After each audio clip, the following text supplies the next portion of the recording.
Ladies and gentlemen, let's Red Gaming.com video. Capcom are up for sale, it would appear. Now, how this came about was Capcom hosted their 35th Ordinary General Meeting of Shareholders. And basically, previously Capcom had these countermeasures, right? Where a company couldn't just waltz in, buy the majority of the shares, so in other words 51%, and therefore take over the company. However, Capcom have since rescinded that. So, in other words, anyone can come in. Well, actually, there's a caveat on anyone, and we'll get to that in just a second. But someone could come in, have loads of cash, buy the company, and effectively take control over Capcom. Now, as I said, this news broke late last night, and I only found out about it, ironically enough, because I check, obviously, the website, our website, Red Gaming Tech, every morning, and one of our editors, his name is Saf, I'll link his article actually, actually put the article up while I was asleep, which is pretty damn awesome. But anyway, yeah, I was like tucked into beddy bias. So what happened here is that effectively Capcom have left themselves open for a takeover.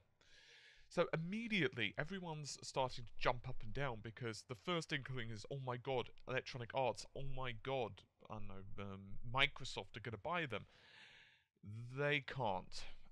There is a law in Japan that basically states that a foreign company cannot simply just waltz in and buy a Japanese company. So in other words, in this respect, Capcom are protected by this law, and it basically means that any company outside of Japan cannot come in. And as far as I understand the law, this means that even Microsoft in Japan cannot buy them, simply because their head office, their main quarters, is located inside the United States. And it's not just the United States companies, of course, that are affected.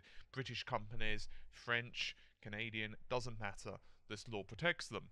So what are my thoughts on this? Because we know Capcom have been in some financial ows for a while. They've had the thumbscrews on them, and some of this, to be honest, is their own fault, and some of this is just down to the marketing climate they're currently in. Now, I say this as a Capcom fan. I was playing the original Street Fighter 2 on like the Genesis. I was pretty damn young at the time, and I didn't really understand what a lot of it I was doing, but you know, I was throwing out the odd Hadouken here and there. And then I, of course, moved on to like the PlayStation era with like Resident Evil, and I was that person who got his Saturn Switch so I could play Vampire Savior. I've included a 4MB RAM cart, and I was massively into Devil May Cry. And there's a chance that when I've been saying this stuff, as particularly the older gamers, they've been saying the same thing along with me. You know, these probably conjured up memories of like Dante Must Die mode on a DMC1 on the PS2. You're probably remembering that fondly or unfondly, depending on how many times you died on it. But many would agree that Capcom have lost some of its luster, and I can kind of see that, and I'd even somewhat agree with that. One of the biggest complaints, for example, with the recently released DMC is that it actually lost a lot of its original charm, and it became a lot more Western, it became a lot more cliche, and even, for example, Resident Evil 6 just didn't sell as well as what Capcom had hoped. There were a couple of reasons behind that.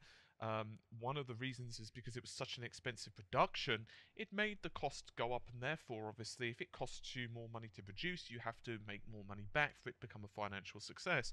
But in addition to that, a lot of Resident Evil faithful, including myself, I haven't even bothered to complete RE6, as much as I was looking forward to it initially, as the coverage on this channel will attest to. But when I played it, I was like, this isn't horror. This is like an action game with zombies. And while many would agree that RE5 was certainly going in that direction, at least it wasn't quite so actiony as RE6. And people definitely felt like Capcom had pissed in their coffee when things such as the whole DLC and characters on disc fiasco popped up with like Street Fighter X Tekken and so on.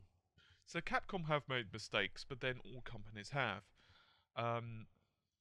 So the question is, where does this leave them? Well, honestly speaking, people are going to try to do a lot of analysis over this for the next couple of, well, until basically they're bought out.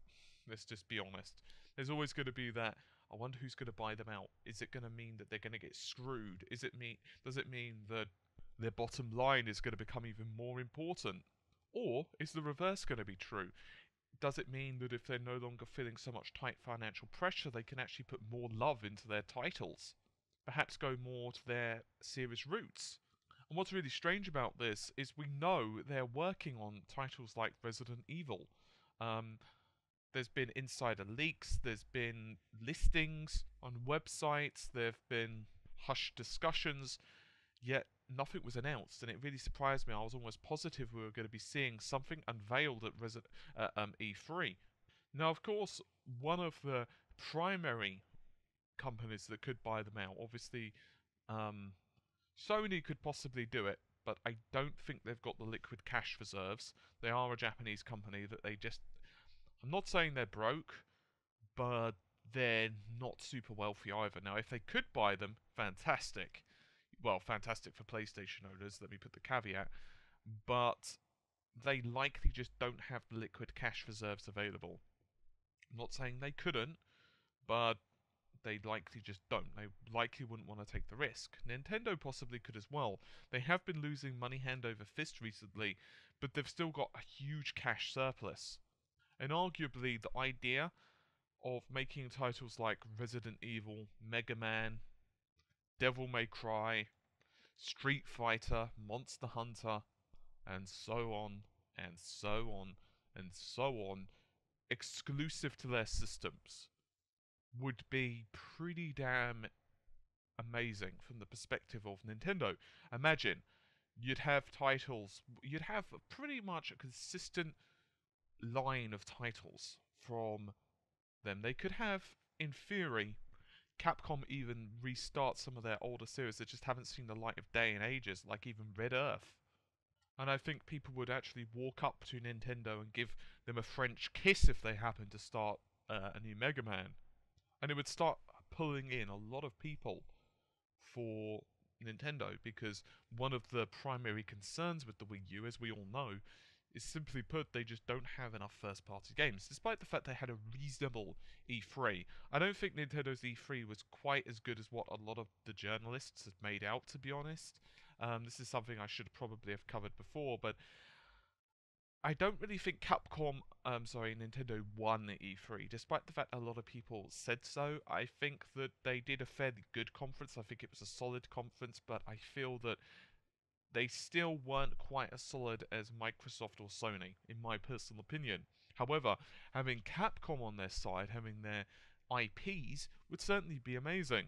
On the other hand, it could also go completely different. It could be another Japanese company that buy them out, a gaming company, obviously. But before you start saying things like Square Capcom or whatever, you got to remember that liquid cash is a massive deal. And quite a lot of companies have been losing money.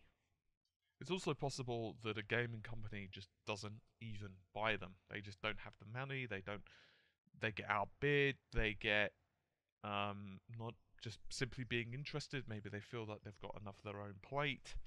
In which case, they could stay up for sale for a long time, or maybe a group of different people, a group of different investors will buy them or buy into them, and therefore no one has like the main majority share. Another possibility is that it's maybe a finance company, an investment company, and whether that's a good or a bad thing really depends on their intention and their management of the company, as in Capcom themselves. I mean, technically speaking, Sony could possibly do a merger with them. And obviously, both Nintendo and Sony have had quite good relationships with Nintendo. I mean, a lot of people do forget that Resident Evil, a couple of titles were exclusive to the Nintendo consoles. RE0 was certainly exclusive. You had Resident Evil Remake. They remade all of the old Resident Evils for the GameCube, and of course Resident Evil 4 did debut on the GameCube as well. And I imagine things such as exclusivity with Phoenix Wright could definitely spur Nintendo to be kind of interested. I guess we're just going to have to see. Anyway guys, hopefully you've enjoyed the video. I'll see you soon. Take care, and bye for now.